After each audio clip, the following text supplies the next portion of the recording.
de los mayores problemas que enfrenta actualmente el mundo en desarrollo es el pago de su deuda externa. Esta se encuentra relacionada con diversos factores. El primero es el sistema monetario internacional, es decir, el acuerdo entre países para aumentar la liquidez internacional, donde la injusticia radica en que los países más ricos e influyentes decidan sobre la forma de este acuerdo, otorgándose el privilegio de utilizar sus monedas como monedas de reserva y así mantener el control sobre todo el sistema.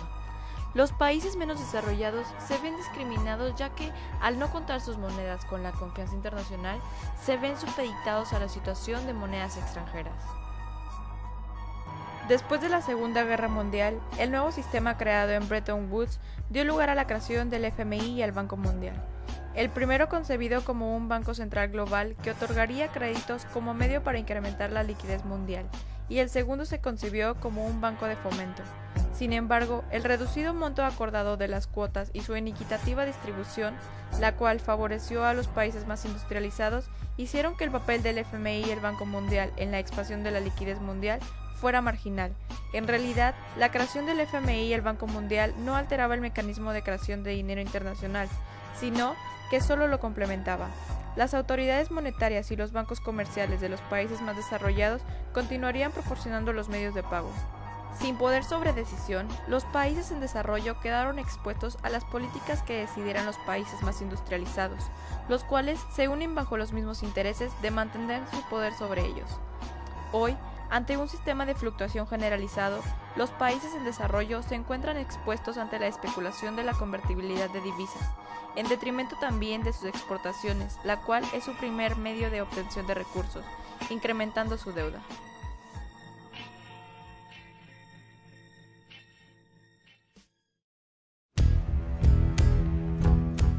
Los medios de comunicación de todo el mundo suelen hablar constantemente de deuda externa, entendida esta como la cantidad de dinero que debe un país cuyos acreedores son extranjeros, pero casi nunca se suelen referir acerca de las trampas de una práctica que una minoría lleva a cabo sobre millones de seres humanos y que actualmente se ha convertido en un grave obstáculo para el desarrollo de los países que se ven obligados a utilizar sus escasos recursos para devolver los préstamos en lugar de invertirlos en ellos mismos, es decir, en el bienestar de su población. Pocas veces se menciona que para muchos países en desarrollo parte de su deuda proviene como un legado de colonialismo, es decir, de la injusta transferencia a ellos de la deuda de los estados colonizadores.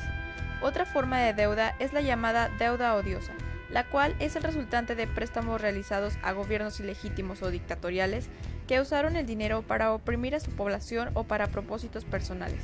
En estos casos, nos lleva a pensar la falta de moral con la que las instituciones crediticias otorgaron créditos y exigieron puntualmente su pago. Sin embargo, fue a partir de la crisis de la década de los 70 cuando el dólar se devaluó en 1971 y provocó como reacción que los países productores de petróleo incrementaran el precio del mismo. Además, siendo esta una manera de castigar a los países occidentales que apoyaron a Israel durante la guerra del Yom Kippur, lo que se conoce como la crisis energética de 1973.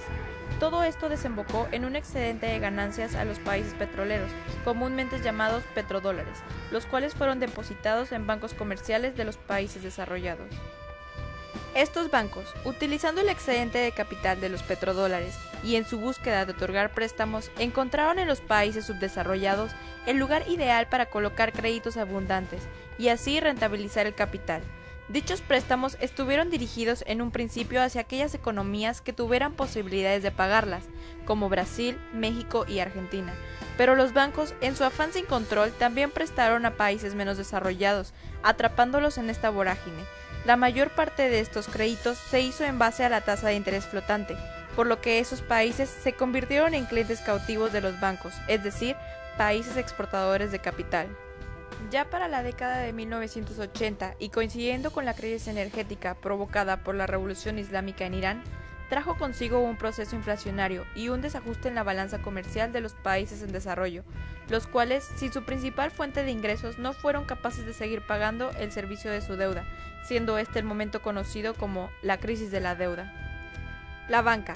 que había actuado imprudentemente, pues ya habían prestado casi la totalidad de sus depósitos, redujeron el ritmo de la expansión de liquidez y negaron nuevos préstamos a los países en desarrollo, por lo que en 1982 México primero y otros países subdesarrollados después declararon su imposibilidad de hacer frente al pago de la deuda, lo cual amenazó a todo el sistema financiero mundial. Los países desarrollados, ignorando las declaraciones y propuestas elaboradas por los países endeudados, negaron que existiera el fenómeno de falta de la liquidez mundial y aseguraron que el problema de la deuda en los países subdesarrollados era el resultado de aplicación de políticas inapropiadas. Utilizando su poder de voto en el FMI, obligaron a los países en desarrollo, los cuales se encontraban desesperados, a aceptar planes como el Plan Brady y las llamadas políticas de ajuste estructural del FMI, que en la práctica significan reducir el papel del Estado en la economía, eliminar subsidios a la producción, reducir el gasto en programas sociales y aplicar políticas de libre comercio, lo cual lleva a agravar aún más el problema de la deuda y la pobreza en esos países.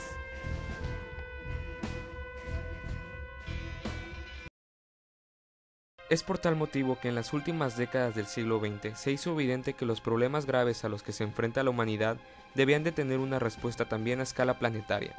La comunidad internacional, con el apoyo y la presión de múltiples colectivos, entidades y movimientos sociales que trabajan por los derechos humanos internacionales, la solidaridad y eliminación de desigualdades en el mundo, se reúne en la sede de la Organización de las Naciones Unidas en Nueva York, en lo que se conoce como la Asamblea del Milenio, para discutir la situación global de ese entonces.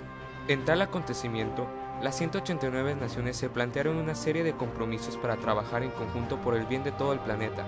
Se llegó entonces a la elaboración de 8 objetivos, los cuales son conocidos como los Objetivos del Milenio, que deben cumplirse hacia el 2015. Los objetivos son: Objetivo número 1, erradicar la pobreza extrema y el hambre a la mitad. Objetivo número 2, lograr la educación primaria universal. Objetivo número 3, alcanzar la igualdad entre géneros. Objetivo número 4, reducir en 2/3 partes la mortalidad infantil. Objetivo número 5, mejorar la salud materna. Objetivo número 6, haber detenido y comenzado a reducir el VIH-Sida y otras enfermedades. Objetivo número 7, garantizar la sostenibilidad del medio ambiente. Objetivo número 8, fomentar una asociación mundial en pos del desarrollo y cooperación internacional. La abolición de la deuda externa, la búsqueda del desarrollo sustentable y el bienestar general son las batallas más necesarias, además de más nobles, en las que los seres humanos deben embarcarse. De no hacerse así, se pondrá en peligro el propio futuro de la humanidad cuando la paz y el desarrollo de los pueblos y la defensa del medio ambiente quedan supeditados a intereses bastardos, donde unos pocos se benefician del sufrimiento de una mayoría.